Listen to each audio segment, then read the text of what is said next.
struggling single mom said I do to the humble street vendor, unaware he was a billionaire in disguise.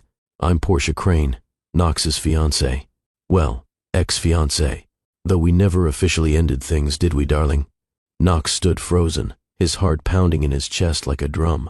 The woman in the designer suit smiled with cold satisfaction while the love of his life stared at him with confusion turning to horror. Who is this? Marin's voice trembled as she held 2 coffee cups in her shaking hands. Perhaps he should start by telling you his real name. Portia's words dripped with venom.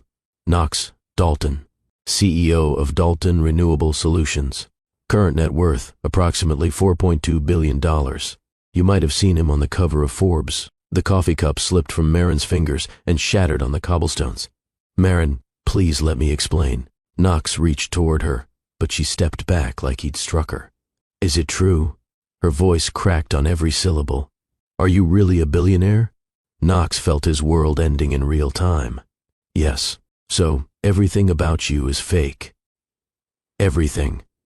Tears were already streaming down Marin's face. Knox's heart is fake. The struggling pretzel vendor is fake. Everything you told me was a lie. That's exactly what happened 3 months ago when a single mother who sold books to survive discovered that the street vendor she'd fallen in love with was actually worth more money than she could imagine in 10 lifetimes. And when the truth exploded in the worst possible way, it destroyed the only real thing Knox Dalton had ever found. But I'm getting ahead of myself. To understand how we got to that moment, to understand how a billionaire ended up selling pretzels on a Charleston street corner, and why he lied to the one woman who could have loved him for exactly who he was, we need to go back to where it all started. Back to the day Knox Dalton's perfect life revealed itself to be a perfectly constructed lie. Before we dive deep into this story, I want you to do something for me. Hit that subscribe button right now for Love and Twilights with Dr. Phillips, because the journey you're about to take is going to teach you something profound about love, trust, and the courage it takes to be completely honest with the people who matter most. And trust me, by the end of this story, you'll never think about second chances the same way again. Now, let me take you back to where everything began to fall apart. It was a cold November morning in Seattle when Knox Dalton discovered that his entire life was a transaction. The corner office on the 47th floor had floor-to-ceiling windows overlooking Elliott Bay. Knox had bought this building 5 years ago when Dalton Renewable Solutions went from a promising startup to a billion-dollar clean energy empire. Everything in this office spoke of success. The custom Italian furniture, the awards lining the walls, the framed Forbes cover with his face and the headline, "The Green Billionaire Saving the Planet and Making Billions." Knox was 34 years old and had everything a man could want. Everything except the one thing that actually mattered. He walked into his office that Tuesday morning thinking about the wedding. 3 weeks away. Portia had already sent out 400 invitations to Seattle's elite. The venue was booked. A waterfront estate that cost more than most people made in a year just to rent for one evening. Portia had picked everything. The flowers, the menu, the 12-piece orchestra. Knox had simply signed the checks and smiled. That should have been his first clue. He set his coffee on the desk and noticed Portia's laptop sitting open, the screensaver, cycling through photos of them at charity galas and business events. They looked perfect together. Portia with her blonde hair and designer dresses. Knox in his tailored suits. The power couple everyone admired. His phone buzzed. A text from his business partner, Marcus. "We need to talk. Now." Conference room. Knox frowned. Marcus never texted like that unless something was seriously wrong. He headed down the hall, his dress shoes clicking on the marble floors. When he opened the conference room door, what he saw made his blood turn to ice. Portia and Marcus stood by the window, wrapped in an embrace that left no room for misinterpretation. They were kissing, not the polite peck of friends, the deep, familiar kiss of people who'd done this many times before. Knox stood there for 3 full seconds before either of them noticed him. When they finally broke apart, Portia didn't even have the decency to look ashamed. She just smiled. That same smile she gave him every morning. Knox, she smoothed her dress like nothing had happened. "You're early." Marcus at least had the grace to look uncomfortable. "Man, I can explain. Don't bother." Knox's voice came out steady, even though his hands were shaking. "Just tell me how long." "Does it matter?" Portia crossed her arms. "You were always going to find out eventually." "How long?" Knox repeated. 8 months. Portia said it like she was discussing the weather. Since the engagement party, actually. Ironic, isn't it? Knox felt like he'd been punched in the stomach. 8 months. While he'd been planning their future, she'd been sleeping with his best friend and business partner. The betrayal should have destroyed him. But what came next was so much worse. Why? He finally asked. Why agree to marry me if you're in love with him? Portia laughed. Actually laughed. Oh, Knox, I'm not in love with either of you. This was never about love. Then what was it about? She walked to her laptop, still open on the conference table, and turned it toward him. On the screen was a document. A very detailed, very thorough document titled in bold letters across the top. Asset acquisition plan. Post-wedding strategy. Knox stepped closer, his heart sinking with every line he read. It was all there. A complete breakdown of his assets, his company shares, his properties, his investment portfolio. She'd circled the ones she planned to claim in the divorce. And next to each item was a dollar amount. The total at the bottom made his stomach turn. $2.1 billion. Half of everything he'd built. You planned this. Knox's voice was barely a whisper. The whole thing. The relationship. The engagement. All of it. Of course I did. Portia closed the laptop with a satisfied click. Did you really think someone like me would marry someone like you for love? Knox, you're brilliant at business, but you're boring. You work 18-hour days. You'd rather read environmental impact reports than go to parties. You have no idea how to have fun. Then why? Because you're worth $4.2 billion. Portia said it like it was obvious. And Washington is a community property state. 50-50 split of assets acquired during marriage.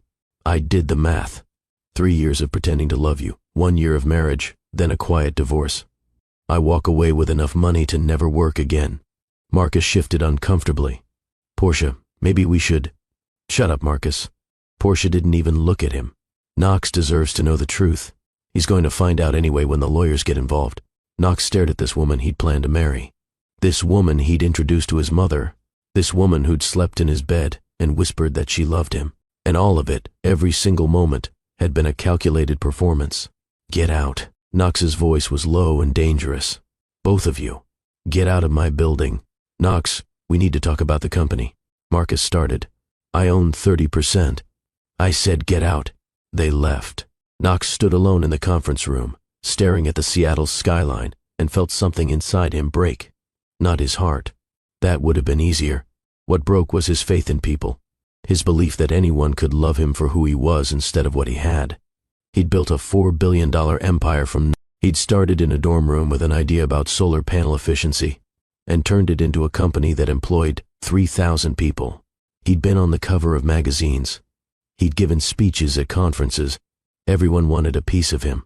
Everyone wanted his time, his money, his influence. But did anyone actually want him? Knox Dalton, the kid who'd grown up in a middle-class neighborhood in Tacoma, who'd worked 3 jobs to pay for college, who still got nervous speaking in public despite doing it 100 times, who liked old movies and terrible jokes and Thai food from the place on, the corner that definitely wasn't fancy enough for someone of his status. No one knew that person. No one wanted to. Knox walked back to his office and made 3 phone calls. The first was to his attorney. Cancel the wedding. File whatever paperwork is necessary. I want Portia Crane out of my life by the end of the week. The second was to his vice president of operations. I'm taking a leave of absence, effective immediately. You're in charge. I'll be in touch. The third was to no one. He just sat there with his phone in his hand, realizing he had no one else to call. No real friends. No family he was close to anymore. Just business associates and social climbers and people who saw dollar signs when they looked at him. That night, Knox Dalton packed a single duffel bag. 1 week's worth of clothes. Nothing designer. Just jeans and t-shirts and the kind of normal clothes he never wore anymore. He left his Rolex on the bathroom counter, his platinum credit cards on the kitchen table, his Mercedes in the parking garage. He walked out of his penthouse apartment with nothing but cash, a beat-up backpack, and a desperate need to disappear. 3 weeks later, Knox Dalton no longer existed. In his place stood a man named Knox Hart. Just Knox. No fancy title. No billion-dollar company. No magazine covers or charity galas or people pretending to care about him because of his bank account. He'd chosen Charleston, South Carolina, almost at random, far enough from Seattle that no one would recognize him, small enough to disappear into, beautiful enough to maybe find some peace. The efficiency apartment he rented cost $550 a month. The entire place could fit inside his old walk-in closet. The bathroom had exactly 2 water temperatures, Arctic or scalding, with no comfortable middle ground. The refrigerator hummed like a dying lawnmower. The neighbors upstairs fought every Thursday night with impressive consistency. It was perfect. Knox had never lived anywhere so small, so ordinary, so completely unremarkable. And for the first time in 10 years he could breathe. He'd found the pretzel cart at an estate sale. An old man had run a pretzel business for 40 years before retiring. The cart was vintage, all worn wood and metal with character. Knox bought it for $800 cash, along with the recipes and basic equipment. He had no idea how to make pretzels. He had 3 degrees, including an MBA from Stanford, but he'd never worked in food service. The first batch he made turned out like rubber. The second batch burned. The third batch was somehow both rubber and burned at the same time. But he kept trying, because this was his new life. Simple, honest, real. His first day as a street vendor was a masterclass in humiliation. He pushed the cart to a corner on King Street, in the historic district. The November morning was cold, the kind of crisp autumn air that made Charleston feel almost magical. Tourists walked past in groups. Locals hurried to work with coffee cups in hand. The city hummed with life. Knox positioned his cart, arranged his pretzels in what he hoped was an appealing display, and took a deep breath. Fresh pretzels, he called out, his voice uncertain. Warm pretzels. Get your fresh, warm pretzels here. People walked past without even glancing at him. Knox tried again. Gourmet pretzels. Handmade this morning. A woman looked at the cart, wrinkled her nose, and kept walking. For 3 hours, Knox stood there shouting about pretzels while the world ignored him. He was invisible, completely and utterly invisible. No one cared who he was or what he was selling. No one wanted anything from him. It was the most freeing and the most depressing experience of his life. By noon, he'd sold exactly 0 pretzels. His throat hurt from shouting. His feet hurt from standing. And he was seriously questioning every decision that had led him to this moment.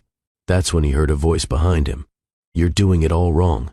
Knox turned around and found himself face to face with the most honest pair of eyes he'd ever seen. They belonged to a little girl, maybe 8 years old, with wild auburn curls pulled into 2 lopsided braids. She wore jeans, a purple hoodie with cat ears on the hood, and a backpack covered in astronaut patches. Her green eyes assessed him with the kind of brutal honesty only children possess. "Excuse me?" Knox said. "Your energy. It's all wrong." The girl crossed her arms like a tiny business consultant. "You're trying too hard, which makes people think something's wrong with the pretzels. Nobody buys from desperate people.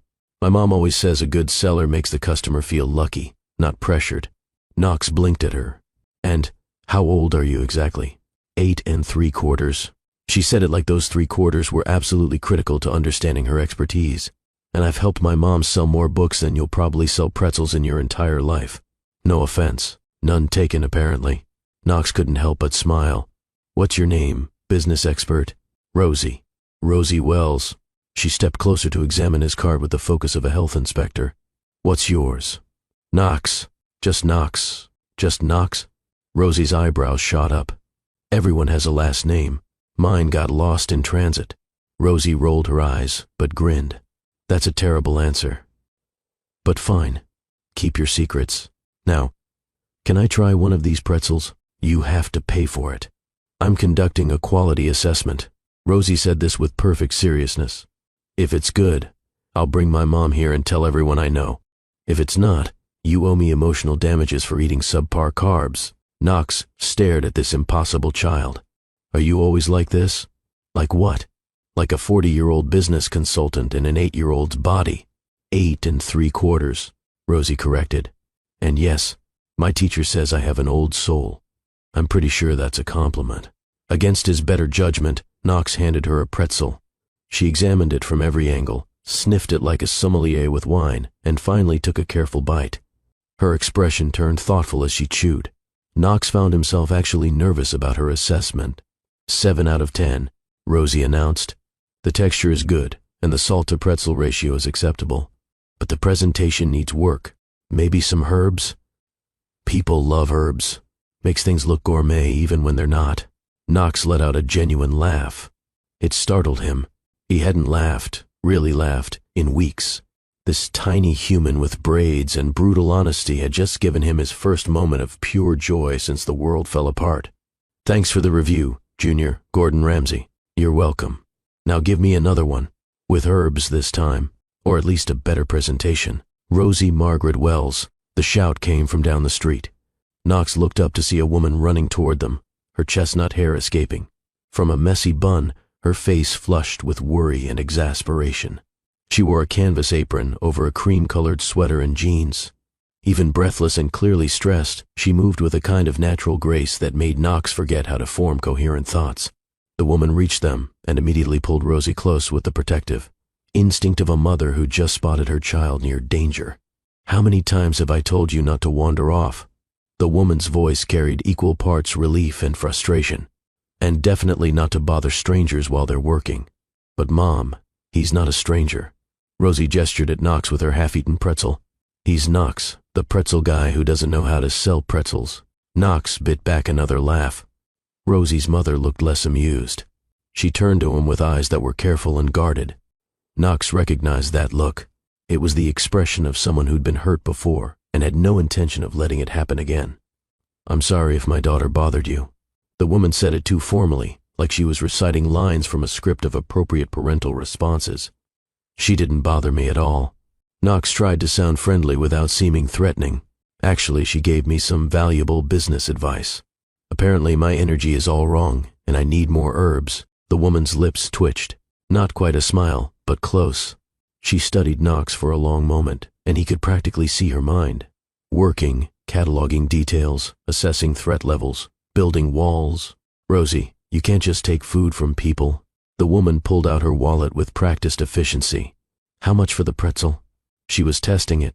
Knox said, quality control. I don't care what she called it.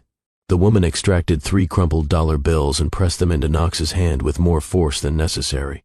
For the pretzel and any inconvenience, her fingers were calloused. Knox noticed it in the brief moment of contact. These were hands that worked hard, that knew what it meant to struggle. Not the soft manicured hands of people in his old world. It's really no inconvenience. Knox tried, but the woman was already turning away, one hand firmly on Rosie's shoulder. Come on, sweetheart. We need to get back to the shop. Bye, Knox. Rosie waved enthusiastically, pretzel still in hand. Remember what I said. Better energy and more herbs. You'll sell way more pretzels. I'll take it under advisement. Knox watched them walk away. The woman never looked back, but Rosie turned around 3 times to wave, her braids bouncing with each step. They disappeared around the corner, and Knox was left standing alone with his card and 3 crumpled dollar bills. He looked at the money in his hand. $3. He'd negotiated billion-dollar contracts. He'd made investment decisions that moved markets, and now he was holding $3 for a pretzel like it was treasure. And somehow, it felt more valuable than any business deal he'd ever closed, because that little girl with the brutal honesty and the impossible confidence had made him laugh, had made him feel human, had treated him like just another person, not a walking bank account. Knox tucked the $3 in his pocket and went back to calling out about his pretzels. His energy was probably still wrong. He still needed more herbs. But for the first time since leaving Seattle, he felt something other than numbness. He felt hope. The next morning, Knox woke up in his tiny apartment and made a decision. He was going to take Rosie's advice. Better energy, better presentation. Be someone customers felt lucky to buy from, not pressured. He spent an hour that morning adding fresh rosemary to half his pretzels and sea salt with garlic to the others. He arranged them in a more appealing display. And when he got to his corner on King Street, he tried something different. Instead of shouting desperately about fresh pretzels, he just stood there, relaxed, confident, like someone who knew his product was good and didn't need to convince anyone. The difference was remarkable. Within an hour, he'd sold 4 pretzels. By noon, he'd sold 12. People actually stopped to look. A tourist couple from Ohio bought 3 and said they were the best pretzels they'd had outside of New York. An older woman asked if he'd be there tomorrow because she wanted to bring her book club. Knox was putting a fresh batch in the warming tray when he heard that familiar voice. See? I told you herbs make everything better. He turned to find Rosie standing there with the same astronaut backpack. But today she wore a yellow raincoat with duck faces on it. The November sky threatened rain, which explained the outfit choice. You came back, Knox said, genuinely pleased. I wanted to see if you listened to my advice. Rosie approached the cart with the air of a consultant checking on a client's progress. She examined the pretzels with careful attention. Oh good. You added rosemary. That's way more sophisticated. I aim to please my harshest critic. Smart. Rosie pulled out a handful of change from her pocket. 2 quarters, 3 dimes, and what looked like a Canadian penny. Can I get one? With extra rosemary? You can have one for free since you're basically my business consultant. No way. Rosie shook her head firmly. My mom says accepting free things makes you owe people, and I don't want to owe anybody. Besides, you're trying to run a business. You can't just give stuff away. Knox felt something shift in his chest. This 8-year-old understood pride and independence better than most adults. Your mom sounds very wise. She is. Rosie counted out exact change. Also, very stubborn and super suspicious of everyone. Last week, a guy tried to help her carry books, and she told him she'd been carrying her own books since she was 7 and didn't need help from strangers who probably wanted something. Knox took the money and handed her a pretzel. Sounds like she's had some bad experiences. My dad left before I was born. Rosie said it matter-of-factly while examining her pretzel. Mom says he wasn't ready for responsibility, which is stupid because if you're not ready for kids, don't make kids. It's pretty simple biology. The casual way she discussed her father's abandonment broke Knox's heart a little. That must have been hard. Not really. Rosie shrugged. Can't miss what you never had. Plus, I've got my mom and my Grandma B. That's enough. She took a big bite of the pretzel, and her eyes went wide. Okay, this is way better. 8.5 out of 10. What would make it a 10? Rosie chewed thoughtfully. Honestly, nothing. I just never give 10s. Leaves you nowhere to go. Always room for improvement, you know? Knox laughed again. This kid was going to rule the world someday. So, where's your mom? Does she know you're here? She's at the bookshop processing inventory. Thursday mornings are her busiest. I'm supposed to be at the park. Rosie pointed vaguely toward the green space a block away. But I wanted to check on your progress first. And is the park within shouting distance? Technically, if you shout really loud and the wind is right. Rosie. The voice was closer this time. Knox looked up to see Rosie's mother walking toward them with that same expression of exasperated affection. Today she wore jeans and a soft gray cardigan, her hair in a long braid over one shoulder. She carried a stack of books under one arm. I should have known I'd find you here, she said when she reached them. Her eyes met Knox's, and he saw that same careful guardedness. I'm sorry. Again. My daughter seems to have decided you're her new project. I really don't mind, Knox said. She's excellent company. And she paid this time. Full price with exact change. Rosie held up her pretzel proudly. 8.5 out of 10, Mom. He actually listened to my advice. The herbs make a huge difference. The woman, Rosie's mother, looked at her daughter with such obvious love that Knox felt like an intruder on a private moment. Then she turned back to Knox, and something in her expression had shifted. Not quite trust, but maybe the beginning of something less guarded. You must be very patient, she said. Most people would have told her to get lost by now. Most people don't get free business consulting from an 8-year-old genius. 8 3/4. Rosie corrected through a mouthful of pretzel. Her mother smiled. Actually smiled. It transformed her entire face, softening the worry lines around her eyes and making her look younger. Knox felt his heart do something it absolutely should not be doing. I'm Marin, she said, finally offering a name. Marin Wells. I own the bookshop 2 blocks down. Well-read books. Not very creative, I know, but it's clear. Knox Hart. Knox said, the false name feeling heavier on his tongue now. And I think it's a great name. Tells people exactly what they're getting. Used books, mostly. Marin shifted the stack she was carrying. Some new releases. Mostly I sell to people who actually read, not people looking for Instagram backdrops. There was a defensiveness in her voice, like she'd had to justify her small business to people who didn't understand its value. Knox understood that feeling more than she could know. I'd love to check it out sometime, he said. I'm kinda between books right now. Marin studied him with those careful eyes. What do you like to read? Anything, really. Though I've always been partial to environmental science books. And terrible mystery novels. The kind where you figure out who did it by page 50, but you keep reading anyway, because the detective is entertaining. Marin's smile widened. I have an entire section of terrible mystery novels. They're my guilty pleasure, too. They stood there for a moment, just looking at each other. And Knox felt something he hadn't felt since before Portia. Connection. Real, genuine connection with someone who had no idea who he really was or what he was worth. Mom, you're doing the thing, Rosie announced. What thing? Marin blinked, coming back to reality. The thing where you look at someone like you might actually like them. It's weird. I'm not used to it. Marin's face turned red. Rosie, that's incredibly rude. It's also true. You literally haven't smiled at anyone except me and Grandma B in like 2 years. I smile at people. No, you do the polite face thing. That's different from actual smiling. Knox was trying very hard not to laugh. Marin looked like she wanted the cobblestones to open up and swallow her whole. I am so sorry, Marin said to Knox. I don't know what's gotten into her today. Honesty? Rosie suggested. You're always saying honesty is important. There's honesty, and then there's making people uncomfortable. I'm not uncomfortable, Knox said. I'm actually entertained.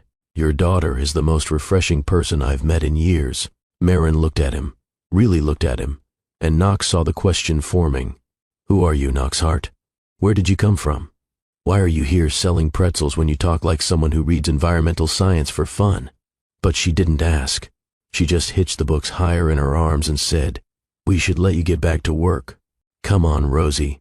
Can I come back tomorrow? Rosie asked. We'll see. That means yes, Rosie explained to Knox. When she says we'll see, it's always yes. When she says maybe, that's when you should worry. Goodbye, Rosie. Marin's voice had that warning tone mothers everywhere had perfected. Rosie waved and skipped ahead. Marin started to follow, then paused and turned back. Knox. Yes, thank you for being kind to her. She doesn't trust people easily. Neither do I. But you seem... She hesitated, searching for words. You seem real. Then she walked away before Knox could respond, leaving him standing there with the weight of her words and the guilt of his lies pressing down on his chest. Real. If only she knew. But as he watched Marin and Rosie disappear around the corner, Knox made a silent promise to himself. Whatever happened, however this ended, he would be real with them. The realest version of himself he'd ever been. Even if the foundation was built on a lie, everything else would be true. He just hoped that would be enough. Over the next 2 weeks, a routine developed. Every Thursday and Friday when Rosie didn't have afternoon classes, she would appear at Knox's pretzel cart. Sometimes she'd buy a pretzel. Sometimes she'd just sit on the bench nearby doing homework while providing running commentary on his sales techniques. You smiled at that lady. Good job. Oh, you just let those teenagers walk away without saying anything. You have to engage, Knox. Make eye contact. And every time Rosie appeared, Marin would show up about 15 minutes later to collect her daughter. Each time, she stayed a little longer. The conversation stretched from 2 minutes to 5 to 10. Knox learned things about her in small pieces. She'd opened the bookshop 4 years ago with money she'd saved working 3 jobs while pregnant with Rosie. Waitress, bookstore clerk, and weekend office cleaning. She'd barely slept for 2 years, but she'd saved enough for the deposit on the tiny shop space. Business was okay. Not great, but okay. Enough to pay the bills and keep Rosie fed and clothed. The margins were thin. She worried constantly about rent increases or unexpected expenses that could wipe her out. I'm one major disaster away from losing everything, Marin told him one afternoon while Rosie played in the nearby fountain. But that's true for most people, I guess. We're all just one bad day away from falling apart. Knox thought about his billions sitting in investment accounts. He could solve all her problems with a single transfer. Pay off her shop, set up a trust for Rosie, make sure they never had to worry about money again. But he didn't, because that wasn't what Marin needed. She needed someone who saw her strength, not her struggles. Someone who respected what she'd built, not someone who swooped in to fix things she was perfectly capable of handling herself. What about you? Marin asked, turning the conversation back to him. Why Charleston? Why pretzels? Knox had prepared for this question. The lies came easier now, which made him hate himself a little more each time. I needed a fresh start. he said, which was true. Had some stuff happen back home. Complicated family situation. Decided I needed to be somewhere new, doing something simple. Where's home? Seattle area. Knox kept it vague, but I hadn't lived there long. I've moved around a lot. Running from something or running toward something? Knox met her eyes. Still trying to figure that out. Marin nodded like she understood. I ran too. After Rosie's dad left, I moved here from Atlanta. Needed somewhere that felt different. Fresh. Did it work? Some days. She watched Rosie jump through the fountain spray, laughing. Some days I still feel like I'm running, but at least now I have her. That makes it worth it. They stood in comfortable silence, watching Rosie play. Knox felt something dangerous growing in his chest. Something warm and terrifying and completely real. He was falling for Marin Wells, the cautious bookshop owner with calloused hands and a daughter who said exactly what she thought. The woman who'd built a life from nothing and protected it fiercely. The woman who looked at him and saw Knox, just Knox, not a billion-dollar solution to her problems. And every day he didn't tell her the truth, the lie grew bigger. On a Friday afternoon in late November, Rosie appeared at the cart with a woman Knox had never met before. She was probably in her mid-70s with short silver hair, bright green eyes. Behind red-framed glasses, an energy that seemed to light up the entire street. She wore jeans, a floral blouse, and comfortable white sneakers. "So you're the famous pretzel man," the woman said, looking Knox up and down with undisguised curiosity. "I'm Beatrice. Everyone calls me B. I'm Rosie's grandmother and Marin's mother, which I'm sure you figured out. It's wonderful to meet you." Knox held out his hand, and B shook it with surprising strength. "Rosie's been talking about you non-stop for 3 weeks." B released his hand and examined the pretzel cart. "Knox this, Knox that. Knox says I should be an astronaut. Knox thinks I'm funny. I had to come meet this miracle worker who actually enjoys my granddaughter's company." "Grandma," Rosie protested, but she was grinning. "What? It's true. You're an acquired taste, sweetness." Knox patted Rosie's head affectionately. "And I happen to think she's one of the most interesting people in Charleston. See, Mom?" Rosie looked at her grandmother triumphantly. "I told you he was cool." B picked up one of Knox's pretzels and examined it. "Where are you from, Knox?" "Seattle area." "What brought you to Charleston?" "Needed a change of scenery." "Family?" "Not close by." "Girlfriend? Boyfriend? Significant other of any variety?" Knox felt his face heat. "No. Nobody." "Interesting." B bit into the pretzel, chewed thoughtfully, and nodded. "This is excellent. Marin needs to try this." "Mom, please don't." Marin's voice came from behind them. Knox turned to see her approaching with that mixture of affection and mortification that seemed to be her default state around her family. "Whatever you're doing, stop." "I'm not doing anything," B said innocently. "Just making conversation with the nice young man who sells pretzels and makes my granddaughter happy." "Your mother is very direct," Knox said to Marin. "That's a kind way of putting it." Marin stopped next to B. "I'm sorry. She has no filter." "I have an excellent filter," B protested. "I just choose not to use it at my age. Life's too short for nonsense and pretending. Grandma B always says exactly what she thinks." Rosie explained to Knox. "Last month, she told the mayor his tie was ugly." "It was ugly," B said. Someone needed to tell him. Knox couldn't help but laugh. This family was extraordinary. Rosie with her brutal honesty, Marin with her guarded warmth, and now B with her complete disregard for social niceties. Anyway, B linked her arm through Marin's. "The real reason I'm here is to invite Knox to my birthday dinner next Friday." "Mom, you can't just invite people to your own birthday dinner." "Why not? It's my birthday. I can invite whoever I want." B looked at Knox. "I'm turning 75. Nothing major, just family dinner at my house. But Rosie insisted you should be there, and I trust her judgment. I wouldn't want to intrude on a family event." "Nonsense. Anyone who makes my girls this happy is practically family already." Knox saw Marin's face flush. "Mom, seriously, you're being ridiculous." But Knox was already nodding. "I'd be honored. Thank you for the invitation." "Perfect. Friday at 6. B patted Marin's arm. "There, see how easy that was?" After B and Rosie left to run errands, Marin lingered at the cart. She looked embarrassed and something else. Nervous, maybe. "I'm really sorry about that," she said. My mother has decided her new mission in life is to see me settle down with someone. Anyone. She tried to set me up with the veterinarian last month. How did that go? He was married. Maren rolled her eyes. My mother's screening process needs work. Knox smiled. I really don't have to come to dinner if it's going to be awkward. No, it's... Maren hesitated. Actually, it might be nice. Having someone there who's not family. Takes some of the pressure off. Plus, Rosie will be impossible to live with if I uninvite you now. Then I'll be there. Maren looked at him with those careful eyes. Knox, can I ask you something? Of course. Why are you really here? In Charleston, selling pretzels. You don't seem like someone who's always done this. You talk like someone who's had education, opportunities. So why this? Knox felt his heart race. This was it. The moment to tell the truth. To explain everything. To trust that maybe, just maybe, she could understand. But fear stopped him. Fear that she'd see him differently. Fear that the money would change everything. Fear that he'd lose this precious, fragile thing before it even had a chance to grow. So he told another lie, wrapped in truth. I spent a long time being someone I didn't like very much, he said carefully. Made choices based on what other people expected. Built a life that looked good from the outside but felt empty inside. One day I realized I needed to figure out who I actually was underneath all of that. So I left. Came here. Started over with something simple.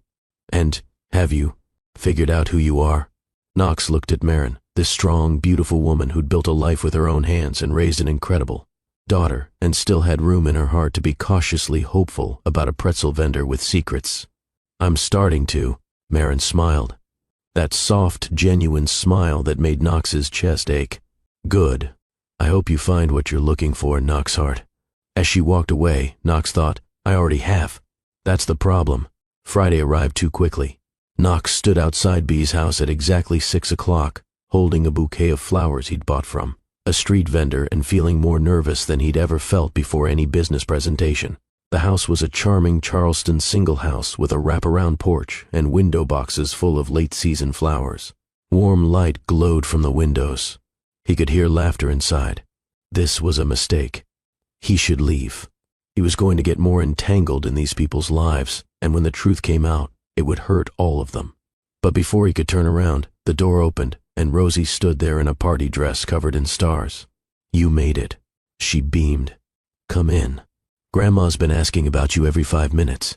Knox stepped inside to a home that felt like a warm embrace. Mismatched furniture that somehow worked perfectly together. Bookshelves on every wall. The smell of something delicious baking. Family photos covering the mantel. This was a home, not a house, not a showpiece. A real home where real people lived real lives. Knox. Maren appeared from the kitchen, and Knox forgot how to breathe. She wore a simple navy dress that made her eyes look impossibly deep. Her hair was down, falling in soft waves around her shoulders. She'd put on a little makeup, just enough to make her natural beauty even more striking. Hi. Knox managed. You look really nice. Thank you. Maren's cheeks flushed pink. You too. I mean, you look nice too. Not that you don't usually look nice. She stopped, flustered. I'm going to stop talking now. You're both being weird, Rosie announced. Come on, Knox. Grandma's in the kitchen and she's making her famous lasagna. The evening was both wonderful and terrifying. Bee asked approximately 40 questions, each more pointed than the last. Where exactly in Seattle? What did Knox's family do? Why pretzels specifically? What were his plans for the future? Did he have any interest in staying in Charleston long term? Knox deflected as best he could, telling half-truths and vague stories that weren't technically lies, but weren't completely honest either. Maren watched him carefully through dinner, and Knox could see her mind. Working, analyzing, looking for the pieces that didn't quite fit. But there were also moments of genuine connection. Bee's stories about moving to Charleston 40 years ago. Rosie's detailed explanation of why Pluto should still be a planet. Maren's quiet laughter at her family's antics. This was what Knox had been missing his entire adult life. Not the fancy restaurants or charity galas or business dinners where everyone was performing.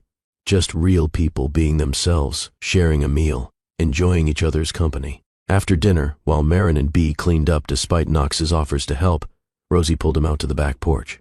I need to ask you something, she said, her expression more serious than he'd ever seen it. "Okay, are you running from something?" The question hit Knox like a punch. "Why would you ask that?" "Because you don't talk about your past. Like, at all. My science teacher says everyone has a history, but you act like yours started the day you showed up here." Knox sat down on the porch steps. Rosie sat beside him, waiting with that patient attention that seemed far too mature for 8 years old. "What if I told you I'm running from a version of myself I didn't like very much? Then I'd say that's pretty smart." Rosie pulled her knees up to her chest. "But I'd also say you should probably tell my mom the truth, whatever it is, because she's been hurt before by people who lied to her.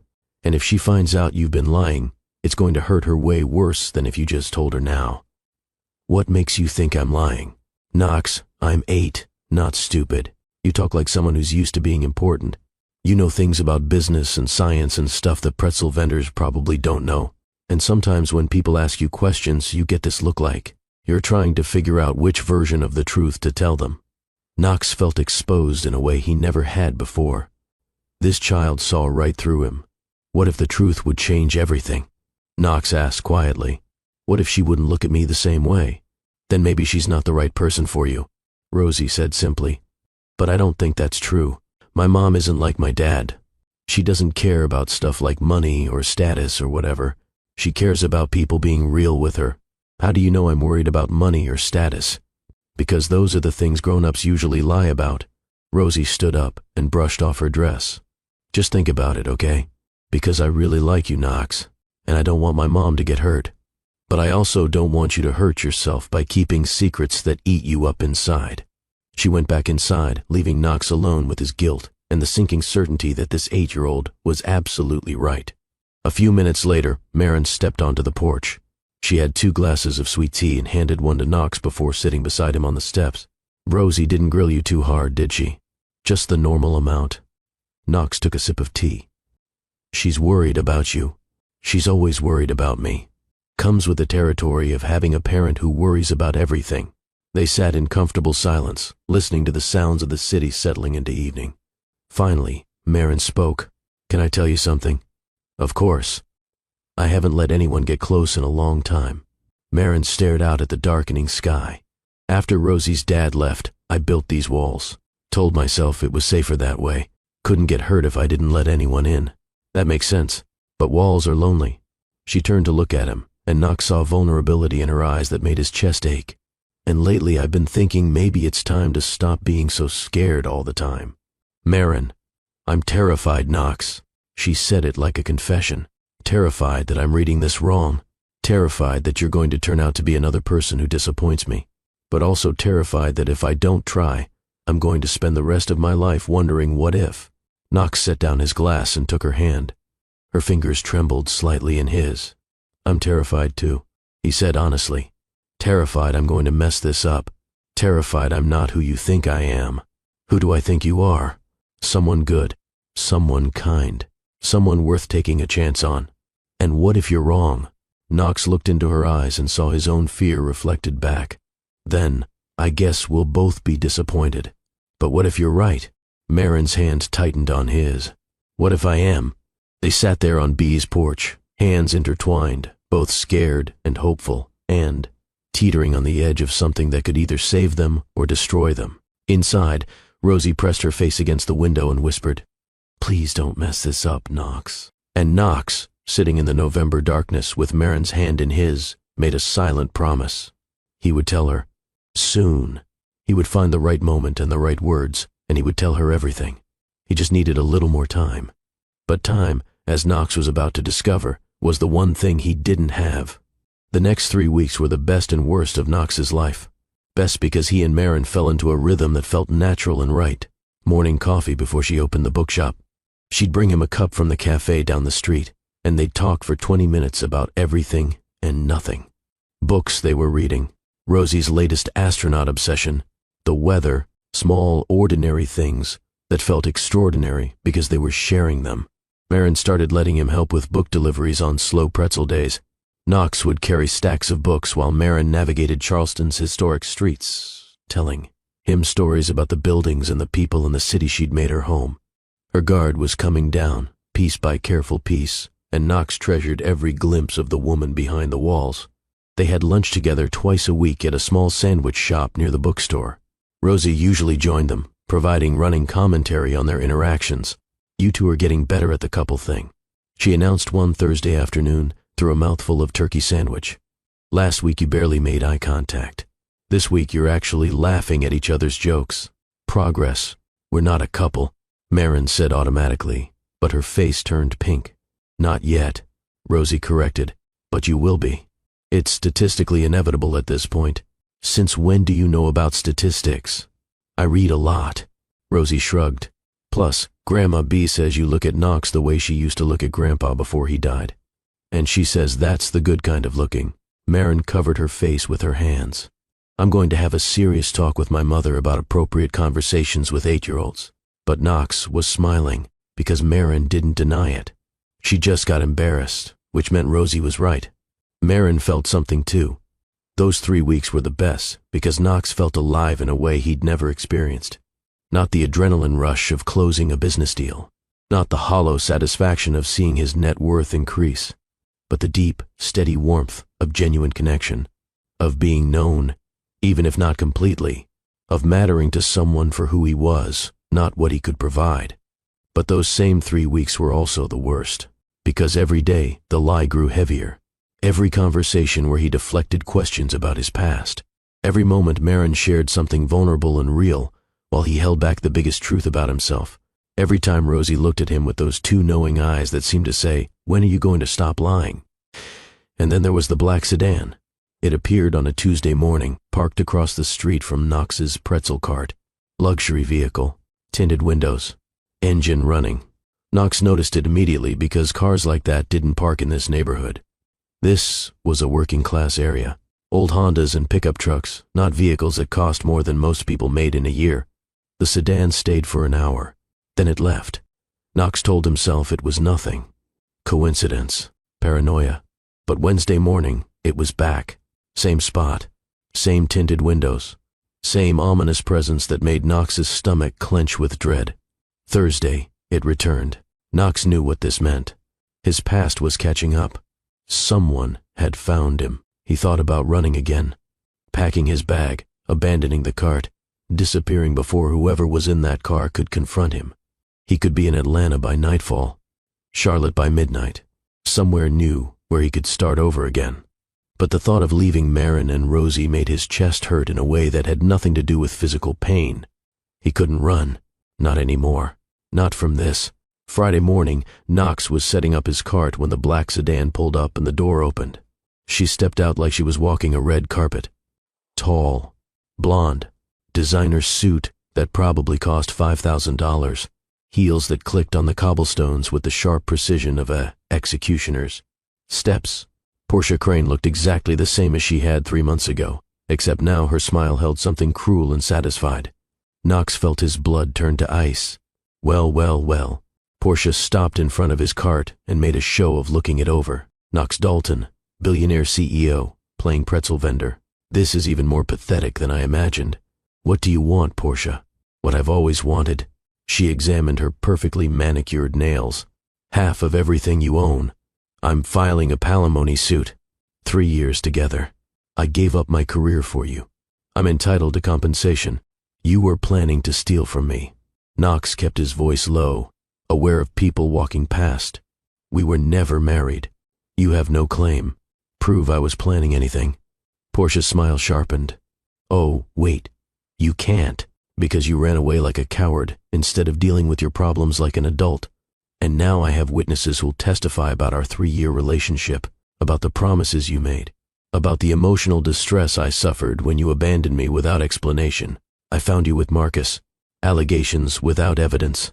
Portia pulled out her phone and started scrolling like they were discussing the weather. My lawyers are very good, Knox, and very expensive.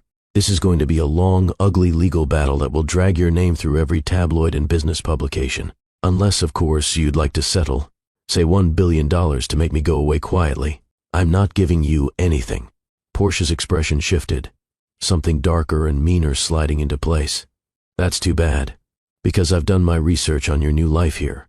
Single mother, struggling bookshop, barely making rent. She held up her phone, and Knox saw photos.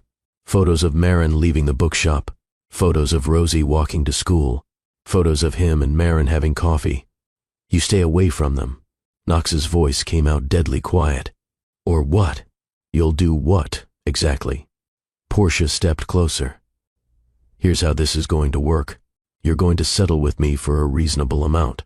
And in exchange, I won't tell your little girlfriend who you really are. Because we both know how that conversation will go, don't we?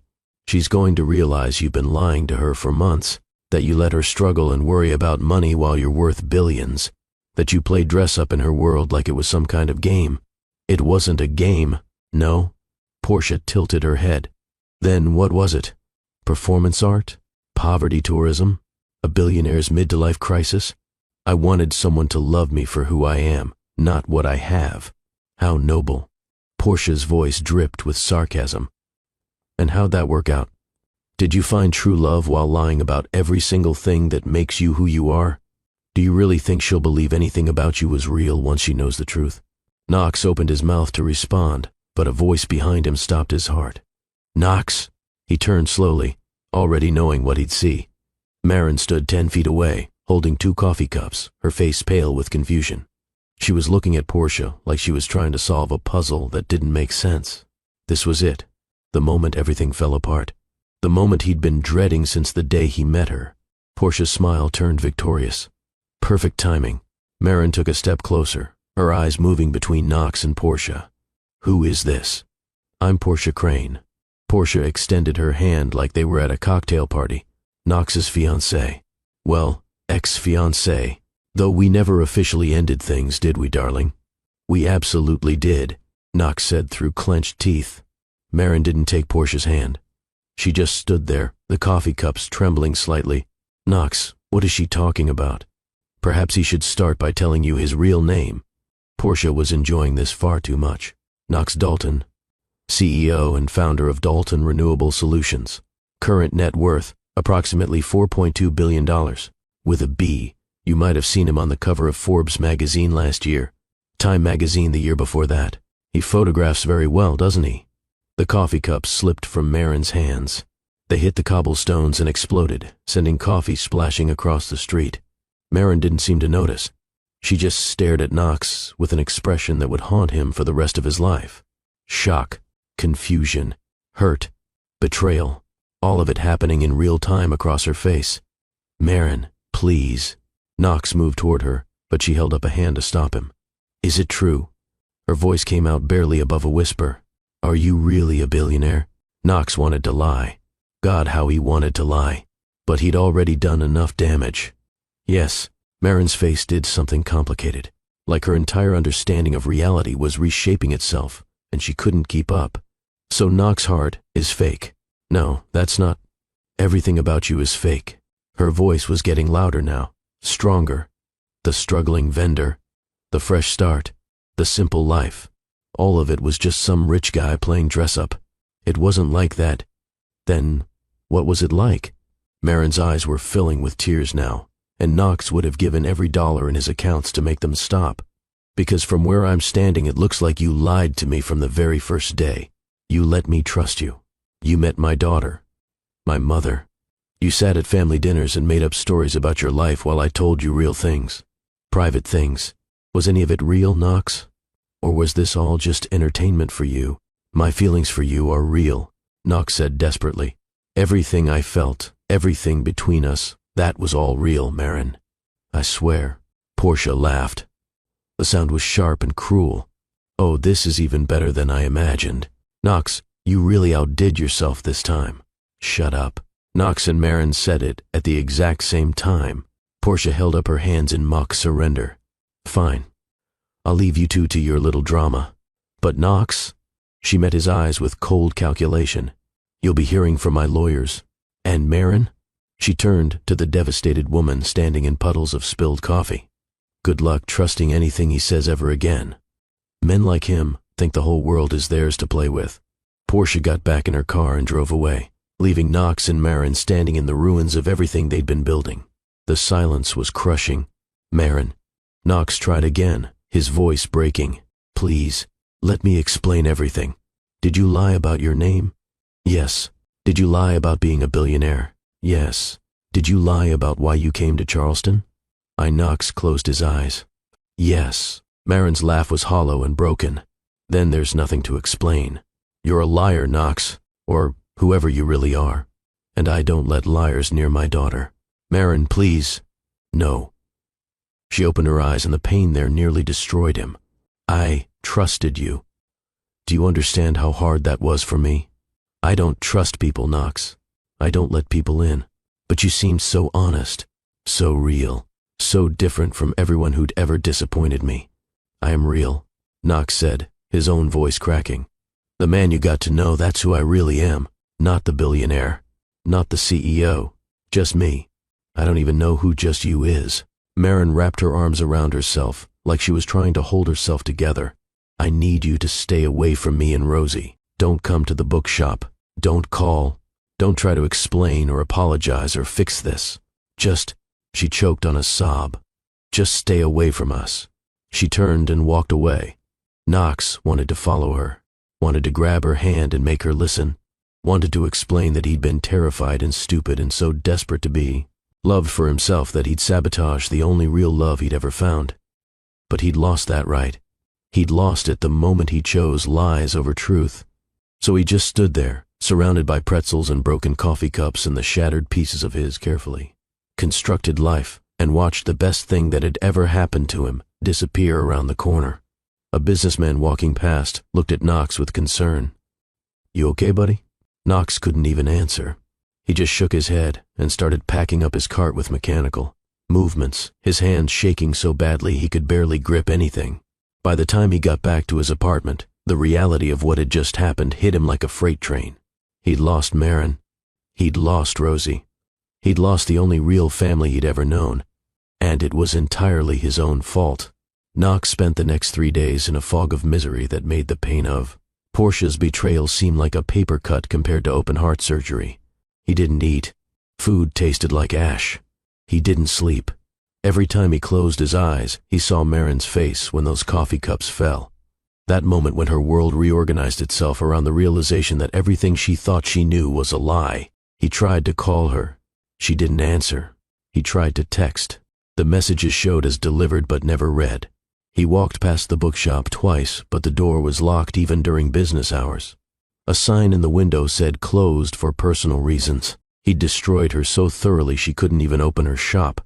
On day 4, Knox was sitting in his apartment staring at nothing when someone knocked on his door. He ignored it. Whoever it was could go away. The knocking continued. Persistent. Demanding. Finally, Knox dragged himself off the couch and opened the door. Rosie stood there in her astronaut backpack, arms crossed, expression absolutely furious. We need to talk. She marched past him into the apartment without waiting for an invitation. Now, Rosie, does your mom know you're here? She thinks I'm at my friend Taylor's house. Rosie dropped her backpack and pulled out a tablet. We have approximately 45 minutes before she picks me up, so you need to listen carefully. Knox closed the door and leaned against it, suddenly exhausted. Rosie, I can't. Yes, you can. And you will. Rosie opened her tablet and pulled up what looked like a research document. I did my homework, Knox. Or should I say, Knox Dalton. She turned the tablet toward him. It was an article from Forbes. Knox's face stared back at him from the screen. The headline read, The Billionaire Who Built an Empire on Clean Energy. Rosie scrolled through more articles, business profiles, charity event photos, a piece about his engagement to Portia Crane, daughter of oil executive Richard Crane. The whole truth of his life laid out in digital ink. Knox sank onto his couch. You researched me, obviously. Rosie sat beside him, her expression still serious. I needed to know if you were a bad guy or just an idiot. And what did you decide? You're an idiot. Thanks, Rosie. You're welcome. She pulled up another photo. This one showed Knox at some charity gala, wearing a tuxedo, holding a champagne glass, looking absolutely miserable despite the fancy surroundings. Is this who you really are? Knox looked at the photo and felt nothing. That person seemed like a stranger. Not anymore. Then who are you? I don't know. Knox struggled to find words. I thought I was just Knox when I came here. Knox who sells pretzels and talks to smart 8-year-olds and falls in love with bookshop owners. But your mom's right. I built that person on lies. Rosie was quiet for a moment. Then she asked the question that cut to the core. Why did you lie? Because, Knox felt tears building in his throat. Because I was tired of people only caring about my money. Because every relationship I'd ever had was with people who wanted something from me. Because I wanted someone to love me, for me, not for what I could give them. That's actually really sad. Yeah, it is. But you're still an idiot. I know. Rosie opened a video app on her tablet. Here's what you're going to do. You're going to make a video explaining everything, the real truth. No lies. Nothing held back. Why you came to Charleston. Why you lied. Why you fell in love with my mom. All of it. Rosie, I don't think your mom wants to hear from me. She won't answer your calls. She won't read your texts. But she'll watch a video from me. Rosie's expression softened slightly. And then she's going to decide if you're worth forgiving. Why are you helping me? Knox asked. I lied to your mom. I hurt her. Because my mom has been crying every night since Tuesday. Rosie's voice got smaller. She only cries like that when she's really, really sad. I heard her last night sitting in the bathroom with the water running so I wouldn't hear. But I heard anyway. Knox felt his heart break all over again. And because even though you lied, I don't think you're a bad person. Rosie continued. I think you're just really scared and really dumb about relationships. But my mom is scared too. And if two scared people don't talk to each other, they're just going to be scared and alone forever. And that's stupid. The wisdom in this child was almost unbearable. What if she watches the video and still doesn't forgive me? Then, at least you tried. Rosie set up the tablet camera, and at least she'll know the truth. The real truth, not the version that awful blonde lady told her. Knox looked at this fierce, brilliant 8-year-old who was trying to fix the mess he'd made. Okay, I'll do it. Good. Rosie pressed record. Now talk. And Knox, be honest this time. Completely honest. It's your only shot. So Knox talked. He started at the beginning, building a company from nothing, working 18-hour days, turning a college dorm room idea into a billion-dollar empire. Success that felt empty because no one cared about the work itself, only the money it generated. I was 22 when I started the company. Knox said to the camera. 26 when we hit our first billion. 30 when I realized I couldn't remember the last time someone had asked me how I was doing without wanting something from me. Every conversation was a negotiation. Every relationship was transactional. I was surrounded by people and completely alone. He talked about Portia, about the 3-year relationship that he'd thought was real, about planning a wedding and imagining a future. And then I found the binder. Knox's voice got rough. Asset acquisition plan. Post-wedding strategy. She'd circled everything she planned to take in the divorce, calculated it down to the dollar, $2.1 billion, half of everything I'd built, and she told me to my face that she'd never loved me, that the whole thing was just a business transaction. 3 years of my life. 3 years of believing someone cared about me. All fake. He wiped his eyes.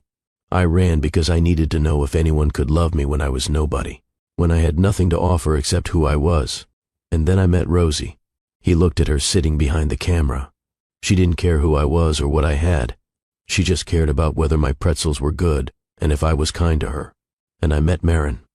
Knox's voice broke completely now, who looked at me with these careful, hopeful eyes like maybe I could be trustworthy if I tried hard enough, who'd built an entire life with her own hands while raising an incredible daughter, who was strong and smart and funny and made me feel like coming home. Tears were streaming down his face now. I fell in love with Marin because she showed me what real strength looks like. Not the fake strength of wealth or power. Real strength. The kind that gets up every morning and does hard things because there's a kid depending on you. The kind that stays kind even after being hurt. The kind that risks trusting people even when trust has been broken before. He looked directly into the camera. I lied to her because I was afraid. Afraid that if she knew the truth, she'd only see the money. She'd only see Knox Dalton, billionaire, not Knox, who makes mediocre pretzels and laughs at 8-year-olds' business advice. But I was wrong. I was so wrong. Because Marin Wells deserved honesty from the start. She deserved a real choice about whether to trust me. And instead, I took that choice away from her by building our relationship on lies. More tears. Knox didn't even try to wipe them away anymore. I don't expect forgiveness. I don't even deserve it. But I needed her to know that everything I felt was real. The love was real. The hope was real. The dream of a different life was real. She made me want to be a better man. She made me believe I could be more than my bank account. He paused, gathering himself for the final words. Marin, if you're watching this, I'm sorry. I'm so incredibly sorry. You and Rosie showed me what real love looks like. Unconditional, honest, brave. I should have been brave enough to give you the same. I understand if you can't forgive me, but please know that meeting you was the best thing that ever happened to me. You made me want to be worthy of you. And even if I lost my chance, I'm going to keep trying to be that better man. Because you and Rosie deserve a world full of people who choose honesty and courage. He looked into the camera for a few more seconds, then reached forward and stopped the recording. The silence that followed was heavy. Rosie climbed down from her position behind the camera and hugged Knox. Just hugged him tight without saying anything. That was good, she finally whispered. Really good. Will she forgive me? I don't know, Rosie admitted. But at least now she knows the truth. After Rosie left with the video file, Knox sat alone in his apartment and waited. There was nothing else to do. He'd laid himself completely bare, told the truth without filters or protection. Now it was up to Marin. All he could do was hope. And so Knox waited. 1 day, 2 days. His phone never rang. On the 3rd day, he started accepting that maybe this was how it ended. Maybe some mistakes were too big to forgive. Maybe some lies cut too deep to heal. He was staring at his phone, debating whether to just leave Charleston and let Marin move on without the constant reminder of his presence, when someone knocked on his door. Knox opened it, expecting maybe a delivery or a neighbor. Marin stood there. She looked exhausted. Red-rimmed eyes, hair in a messy ponytail, oversized sweater and jeans, no makeup. She was the most beautiful thing Knox had ever seen. Hi, she said quietly. Hi. Knox's heart was pounding so hard he could barely hear his own voice. They stood there in awkward silence that stretched too long. I watched your video, Marin finally said. Rosie showed it to me. Multiple times, actually.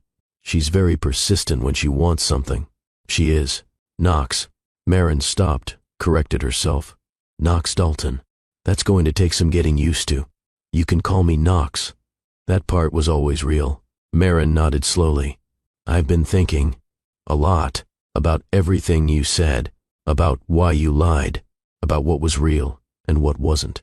Knox's throat was so tight he could barely speak. And I'm still hurt. Marin's voice was steady, but Knox could hear the pain underneath. I'm still angry that you didn't trust me enough to tell the truth from the beginning, that you let me share my whole life with you while you held back the biggest part of yourself. I know. But, Marin took a breath. I also understand why you did it. Not agree with it, but understand it. Marin, let me finish. She held up a hand. I spent 4 years building walls to protect myself and Rosie. Walls against people who might hurt us, who might leave us, who might turn out to be different than they seemed. And then you came along and somehow you got past all those walls. Her eyes were filling with tears now. Not because you were rich or successful or important, but because you were kind. You were patient with my daughter. You made me laugh. You made me feel like maybe it was safe to hope again. And the man I fell in love with. She paused. The one who sold pretzels and came to family dinners and held my hand like it was something precious. Was that man real? Yes, Knox said emphatically. That man is who I really am, Marin. Or who I want to be. The billionaire stuff, that's just circumstances. But the person you knew, the one who loves you and Rosie more than anything in this world, that's me. The real me. Marin was quiet for a long moment. Knox could see her working through it. Processing. Deciding. I have conditions. She finally said, anything, no more lies. Ever. About anything. Even small things. Even things you think might hurt me. If we're going to try this, and I mean really try this, it has to be built on complete honesty. I promise. Complete honesty. Always. Second. Marin stepped closer. You don't get to make decisions for me about what I can handle. If something's happening in your life, you tell me. You don't protect me by hiding things. I'm strong enough to handle the truth. I know you are. I should have known that from the start. Third, Marin was almost close enough to touch now. You have to tell B everything. The whole truth. She's going to be furious, and you're going to have to face that. Your mom is terrifying. Knox actually laughed despite everything. But yes, I'll tell her everything. And fourth, Marin looked up at him, and Knox could see fear and hope warring in her eyes. You have to accept that this isn't going to be easy. I'm going to have moments where I doubt you, where the trust feels fragile. You hurt me, Knox, and healing from that is going to take time. I'll take all the time you need, Knox said softly, and I'll spend every day proving that you can trust me. I promise, Marin, no more lies, no more hiding, just the truth, even when it's hard. Marin searched his face looking for something. Sincerity, maybe. Honesty. Hope. Whatever she found must have been enough, because she took the final step forward and kissed him. It was soft and tentative and tasted like tears and forgiveness and second chances. When they broke apart, both of them were crying. I love you, Knox whispered. I love you so much, Marin. I love you too, she whispered back. You stupid, lying, wonderful man. I'm going to spend the rest of my life making this up to you. Good. Marin smiled through her tears. Because I'm going to hold you to that. They stood in his doorway, holding each other, both scared and brave, and willing to try again. From down the hallway, a small voice shouted, finally, I thought you two were going to talk forever. They looked up to see Rosie sitting on the stairs, grinning triumphantly. Rosie. Marin's eyes widened. You were supposed to wait in the car. And miss the big reunion? No way. Rosie ran down and threw herself at both of them. So does this mean Knox is going to be my dad? Rosie. Marin and Knox said simultaneously. What? I'm just asking the logical next question. Knox looked at Marin, who looked back with a mixture of exasperation and affection, and something that looked a lot like love. One step at a time, sweetheart. Marin said to her daughter, let's start with honesty and trust and see where that takes us. Boring. Rosie declared. But fine. Can we at least get ice cream to celebrate? It's 9:30 in the morning. Exactly. Celebration ice cream doesn't follow normal time rules. Marin laughed. That real, genuine laugh Knox had fallen in love with. Fine. Ice cream it is. They walked to the ice cream shop together, the three of them, and Knox felt something he hadn't felt in months. Peace. Not the absence of problems, but the presence of people who knew the truth about him and chose to stay anyway. 6 months passed. 6 months of rebuilding trust, brick by careful brick. Knox told B everything. The whole truth about who he was and why he'd lied. She'd been furious, exactly as predicted. Gave him a 20-minute lecture about honesty and integrity and respecting her daughter. Then she'd hugged him and said, don't you ever lie to my girls again, or I will personally make sure you regret it. Knox moved back into his role at Dalton Renewable Solutions, but restructured everything. He worked remotely from Charleston 3 days a week, flew to Seattle for meetings 2 days a week, made it clear to his board that his family came first now, and if they had a problem with that, they could find a new CEO. They didn't have a problem with it.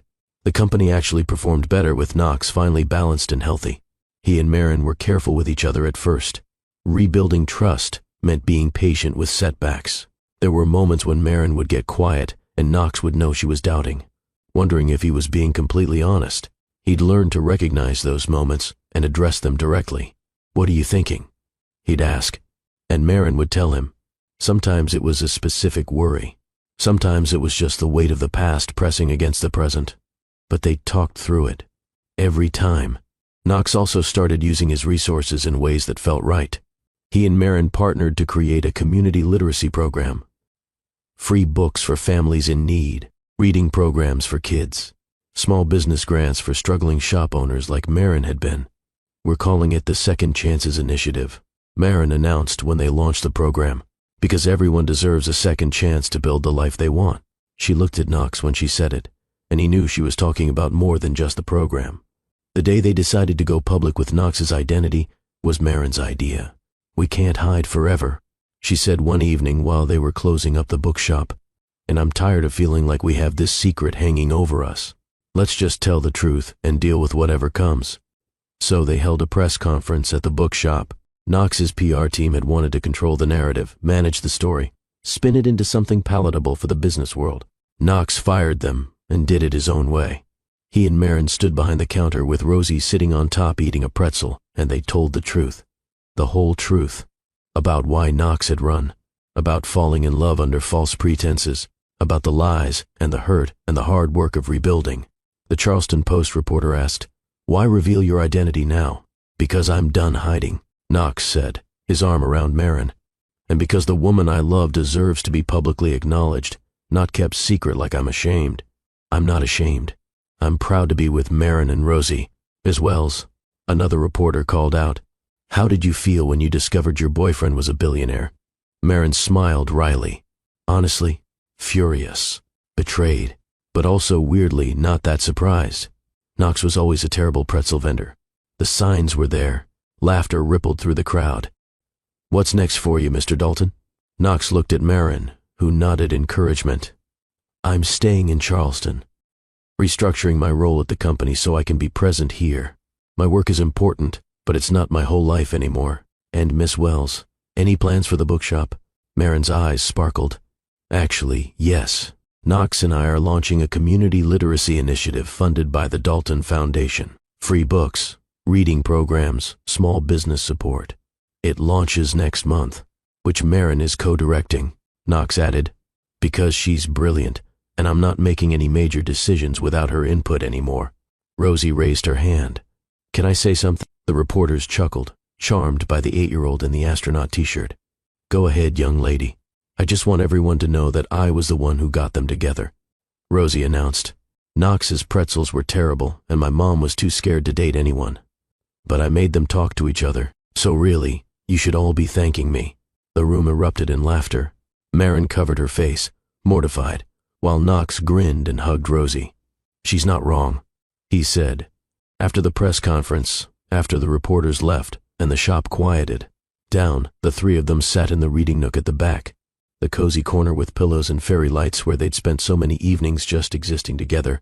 "That went well," Marin said, leaning against Knox. "You were amazing." Rosie stole the show. "As always," Rosie said cheerfully, already reading a book about Mars colonization. Knox looked around the bookshop, at the slightly crooked shelves, the mismatched furniture, the handwritten recommendation cards Marin made for her favorite books. It wasn't fancy or impressive by Billionaire standards. It was home. "What are you thinking?" Marin asked, noticing his expression. "I'm thinking about how I spent years building an empire, collecting money and success and recognition, thinking that's what mattered. And then I lost it all, or thought I did, and found this instead.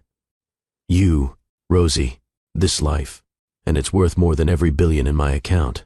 Marin's eyes got shiny. "That's very romantic." "Gross," Rosie said without looking up from her book. "But also sweet. You can continue." Knox laughed and pulled a small box from his pocket. Marin's eyes widened. "Knox, I know we said we'd take things slow." Knox opened the box to reveal a simple, beautiful ring. "And I'm not asking you to marry me tomorrow, but I'm asking if someday, when you're ready, when the trust is solid, when you're absolutely sure, you might consider becoming my wife, for real this time. No fake proposals, no pressure, just us, building a life together."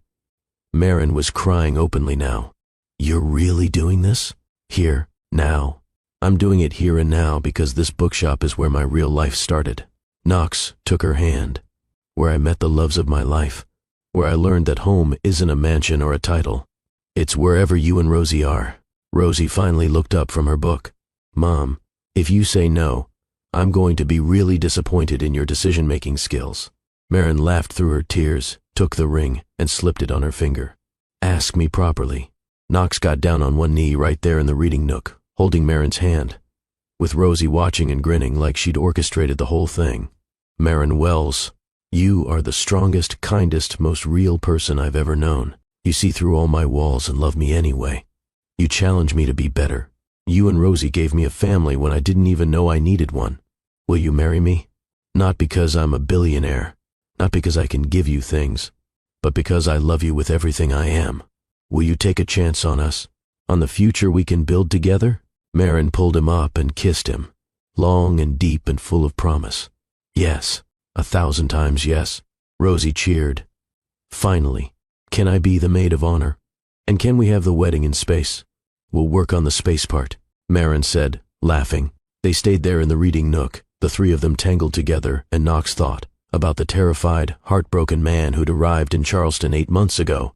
That man had been running from his life. What he'd found instead was a reason to stop running and start living.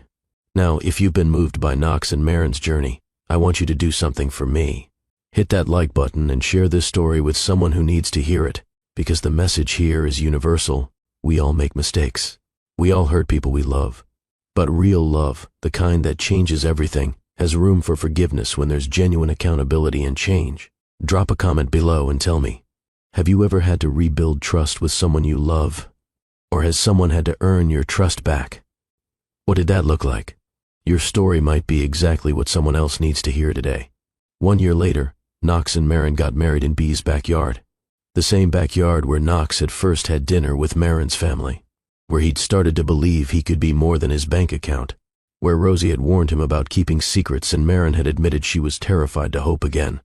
Now that same backyard was transformed with flowers and lights and white chairs arranged in neat rows, an arch decorated with sunflowers, and, in a nod to where it all started, a small basket of pretzels.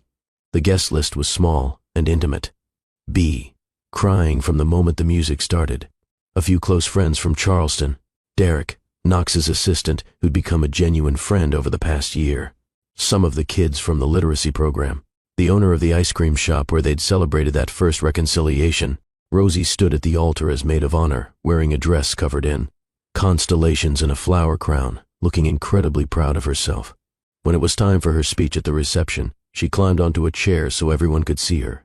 My mom spent a long time thinking she had to do everything alone, Rosie said, her voice clear and confident. But then Knox showed up with his terrible pretzels and his secret billionaire identity and his really bad lying skills. Laughter rippled through the guests. And he showed all of us that families don't have to be perfect to be real. They just have to be honest. So, here's to honesty. And second chances. And love that's real even when it starts with lies. She looked at Knox and Marin, holding hands at their sweetheart table. Welcome to the family, Knox. Officially. Knox felt tears on his face and didn't care. This impossible, brilliant child had saved him, had seen through his lies, and given him a chance anyway. When it was time for vows, Knox and Marin had written their own. Marin went first. Knox, you came into my life selling terrible pretzels and hiding secrets. But behind all the lies, there was a good man trying to find himself. And somehow, while you found yourself, I found myself too.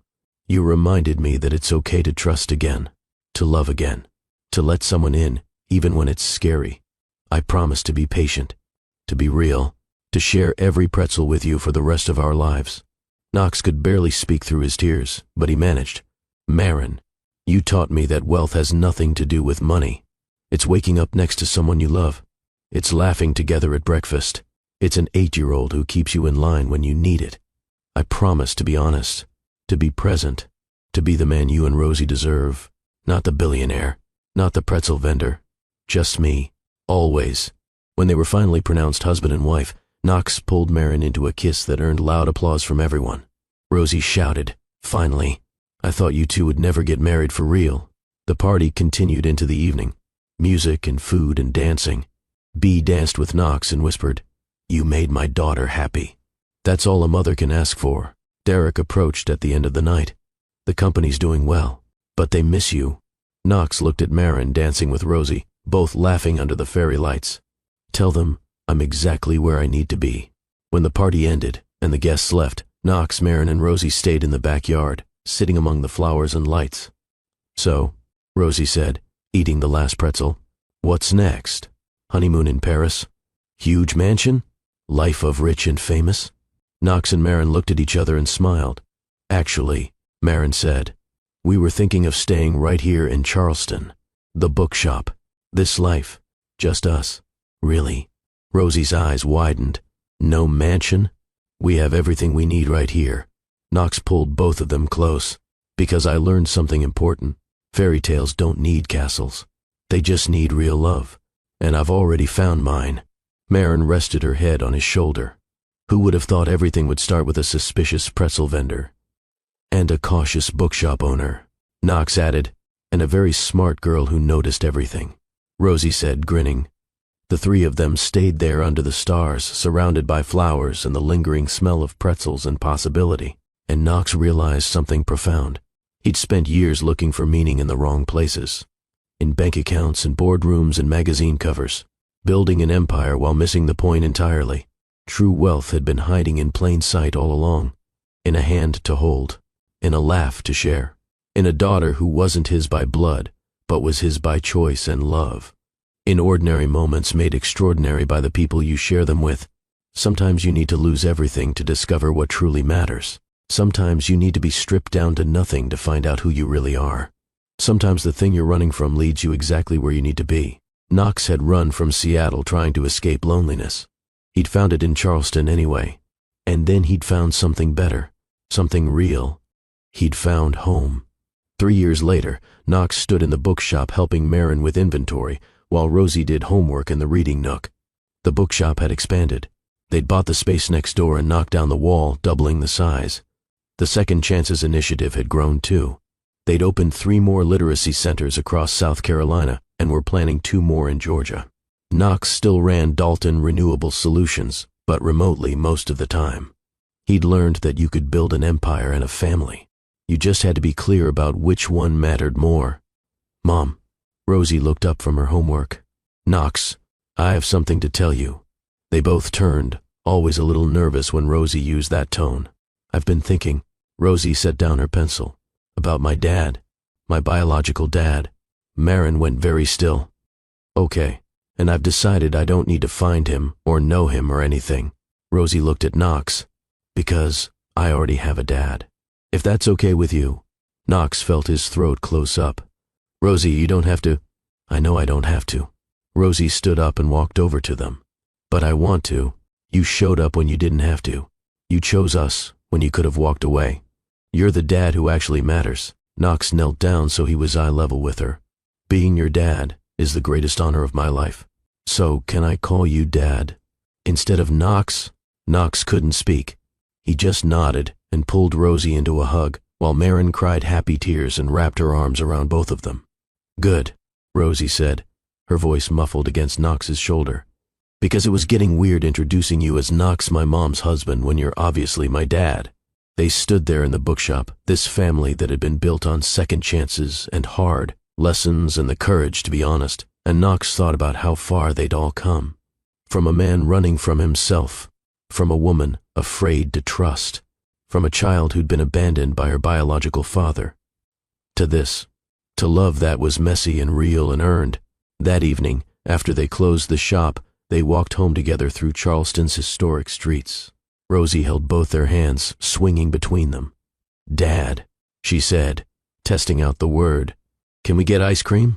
It's 8 o'clock at night. Exactly. Celebration ice cream. What are we celebrating? Being a family, obviously. Knox and Marin looked at each other and laughed. Ice cream it is, Knox said. As they walked to the ice cream shop, Knox thought about the desperate, heartbroken man who'd stepped off a bus in Charleston 2 years ago. That man had been looking for an escape from a life that felt like a lie. What he'd found instead was a life that was messy and complicated and required more honesty and vulnerability than he'd ever thought possible. But it was real. Every difficult, beautiful moment of it was real. And real, Knox had learned, was worth more than any amount of money or success or recognition. Real was a daughter calling you dad for the first time. Real was a wife who knew your worst mistakes and loved you anyway.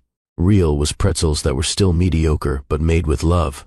Real was a bookshop that barely broke even but changed lives. Real was home. So what's the moral of this story? What's the lesson you should take away from Knox and Marin's journey? It's this. Authenticity is the foundation of real love. You cannot build lasting connection on a foundation of lies, no matter how well-intentioned those lies might be. Knox learned this the hard way.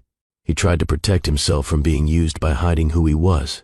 But in doing so, he nearly lost the only people who could have loved him for exactly who he was.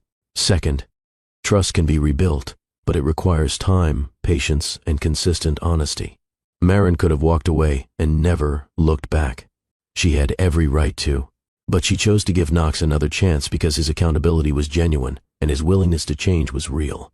That's what second chances look like. Not instant forgiveness, but a willingness to do the hard work of rebuilding. Third, your value as a person has nothing to do with your bank account. Knox was the same person whether he was worth billions or selling pretzels for $3 each. But he had to lose everything to learn that. He had to strip away all the external markers of success to find out who he was underneath. And that person, the real Knox, was worth loving. Fourth, sometimes the thing you're running from leads you exactly where you need to be. Knox ran from Seattle trying to escape pain and loneliness. He found both in Charleston. But he also found love and family and purpose. Sometimes we have to walk through the hard things to get to the good things on the other side. And finally, home isn't a place. It's people. Knox left a penthouse apartment and a billion-dollar empire to live in a tiny efficiency and sell pretzels. And he'd never been happier. Because home was never about the space. It was about the people who knew him and chose him and made room for him in their lives. So, here's my question for you. Are you being authentic in your relationships? Are you showing people who you really are? Or are you hiding behind walls and lies because you're afraid of being hurt? And if someone has broken your trust, are you willing to give them a real second chance if they're willing to do the work? Rate this story from 0 to 10 in the comments. Tell me what resonated with you. Tell me your own story of second chances or rebuilt trust or learning to be authentic even when it's scary. And if this story moved you, subscribe to Love and Twilights with Dr. Phillips. Hit that notification bell. Because every week we're bringing you stories about real love. The messy, complicated, beautiful kind that requires courage and honesty and the willingness to be vulnerable. Remember, the most valuable things in life can't be bought. They can only be earned through honesty, courage, and love. Until next time, believe in second chances, choose honesty over comfort, and never stop hoping for real love. Because somewhere out there, there's a pretzel vendor who's actually a billionaire, a bookshop owner who's afraid to trust, and an 8-year-old who's going to bring them together and change all their lives forever. And that's the most beautiful kind of story there is, the real kind.